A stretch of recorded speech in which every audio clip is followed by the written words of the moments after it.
Hello everyone, welcome back to my YouTube channel, July Weeks Vlog. In this video guys, maghihiwa tayo ng chicken breast.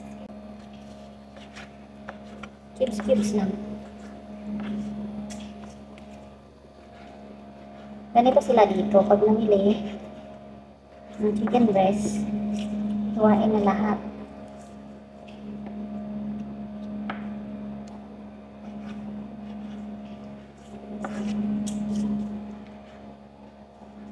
Sabi ng kasama ko kanina, huwag ako magluluto, umalis sila. Hindi ako magluluto ng dinner. Ano to? Talagang ganito.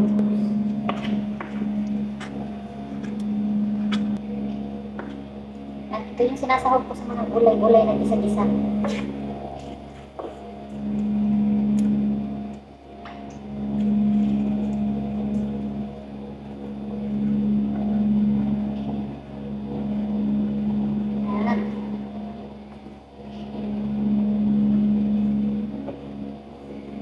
Parte na talaga ito ng buhay nila. Patingin ako dito kasi makikita ko dito sa reflection ng bintana o maraming sili tatay. Kasi si tatay ay tulog pa. At si nanay at saka yung kapat na anak ay kasama nagpunta doon sa nanay. Yun sa lola. So, lahat ng luto ngayon maglilinis ako ng red.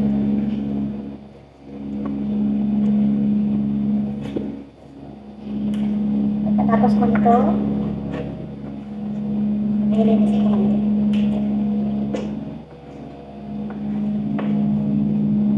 Shout out sa lahat. Sa lahat ng manonood ng video ko. Salamat sa walang sawang suporta guys. Yan lang ngayon na sa Universe World. At si Nagani na-air mo. Dalawa lang naman ang members ko. At least kahit pa paano meron. Hindi na zero. Yan, sinangga ni Carmo guys. Yan, very supportive. Wala nang YP kami 4 years na nakaraan. Hindi pa ito yung channel ko. Yung isa pa. Nandiyan pa rin. Mga kaibigan ko sa YP. Lahat. Shout out na lang sa lahat.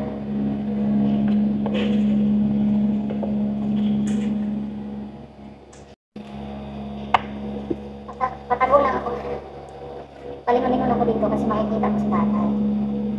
Lahat ng mga ginagawa ko dito patago lang.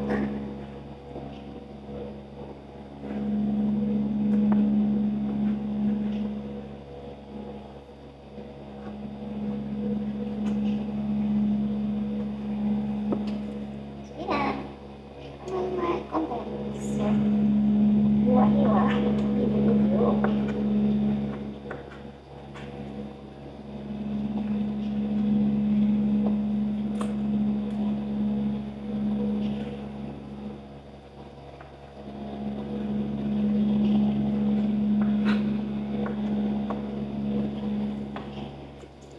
Cubes na ito. Hindi papareho ng magkasinlaki. Iba maliit, iba malaki. Wala na. Pagpaluto yan, kumuya hindi naman yun.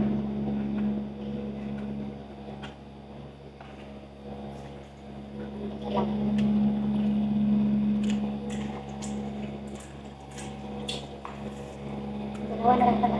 Dalawa lang. Ano guys, mas comfortable pa ako na walang gloves. Kasi nadudulas eh. Mas mabilis yung galaw ko pag walang gloves.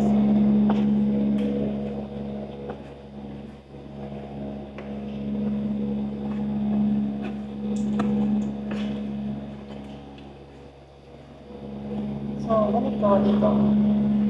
Kung paano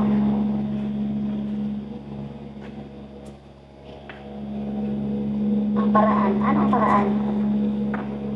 Sa pag-imbak na chicken breast. Ay, gano'n palang i-title.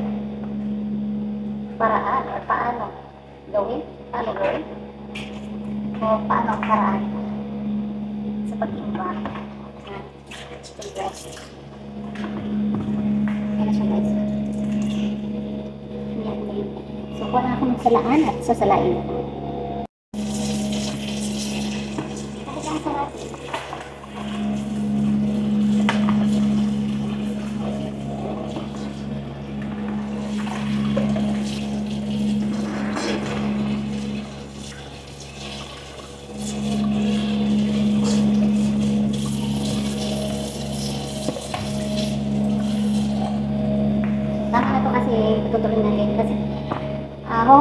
to bago lutuin.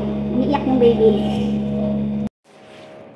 So, ayan guys, ang ating hiniwa na chicken breast. Ayan. Nilagay ko na siya sa plastic at ilalagay ko na siya sa freezer. So, ganito lang po ang paraan namin. Paano namin siya i-imbak o ilagay sa freezer. So, that's all for today guys. Thank you so much for watching. God bless us all. Thank you. Bye-bye. Mama.